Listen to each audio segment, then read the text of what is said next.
एक दिन बुद्ध के जीवन में एक घटना घटती है। एक युवक बुद्ध के पास आया। वह बहुत परेशान था। बुद्ध ने उससे पूछा, क्या हुआ, क्यों इतने परेशान हो? तब युवक ने कहा, बुद्ध, कल मेरे पिता की मृत्यु हो गई। मैं आपके पास एक विशेष अनुरोध लेकर आया हूँ। कृपया मेरे मृत पिता के लिए कुछ करें।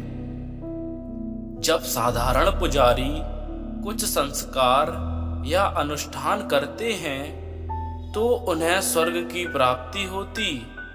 बुद्ध, यदि आप जैसा महापुरुष मेरे पिता के लिए कोई संस्कार या अनुष्ठान करेगा तो उन्हें न केवल स्वर्ग में प्रवेश मिलेगा बल्कि स्वर्ग में स्थायी निवास भी मिलेगा।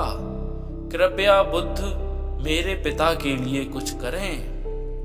बुद्ध जानते थे यह इतना विचलित और इतना भावुक है कि इस पर मेरे द्वारा दिए गए तर्क संगत वचनों का कोई प्रभाव नहीं पड़ेगा।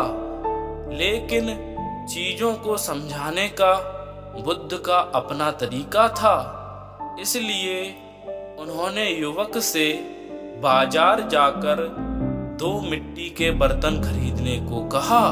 युवक ने खुशी खुशी जाकर उन्हें खरीद लिया, यह सोचकर कि यह किसी अनुष्ठान की तैयारी है।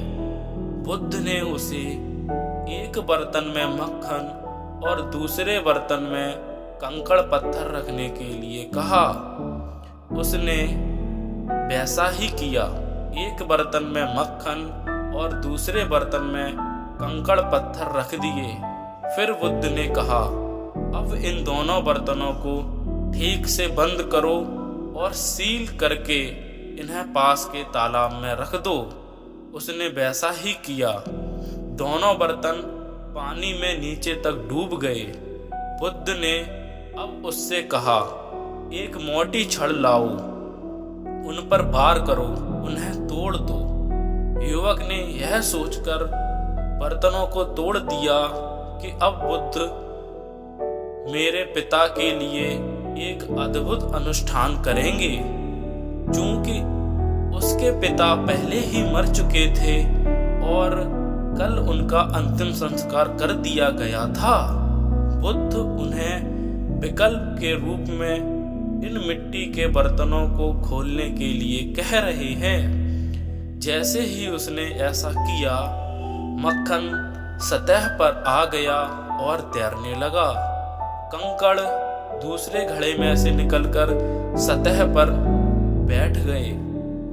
अब बुद्ध ने कहा, मैंने इतना कुछ किया है, अब अपने सभी याजकों को बुलाओ, उन्हें यहाँ आने दो और प्रार्थना करने दो।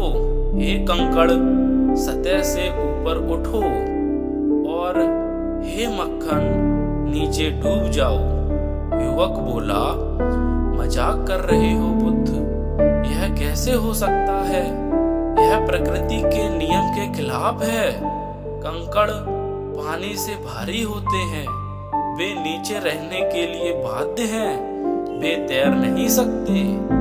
मक्खन पानी से हल्का होता है, तैरता ही रहता है, यह नीचे नहीं जा सकता। भगवान बुद्ध युवक से बोले, तुम प्रकृति के नियम के बारे में बहुत कुछ जानते हो और फिर भी तुम उस नियम को समझना नहीं चाहते जो सभी पर लागू होता है। यदि तुम्हारे पिता कंकड़ पत्थर के समान बुरे कर्म करते रहे हैं तो उनका नीचे जाना तय है, उन्हें कोई भी खींच नहीं सकता। यदि वह मक्खन के समान अच्छे कर्म करते रहे हैं तो उनका ऊपर जाना तय है, उसे कोई नीचे नहीं धकेल सकता। हमारी सबसे बड़ी समस्या यह है कि हम सोचते हैं कि कोई अदृश्य शक्ति हमें स्वर्ग में ले जाएगी, भले ही हमने कितने भी बुरे कर्म क्यों ना किए हों, जबकि वे प्रकृति के इस नियम को नहीं जानते कि फल हमेशा कर्मों पर निर्भर करता है, इसलिए हमें हमेशा अच्छे कर्म करने चाहिए।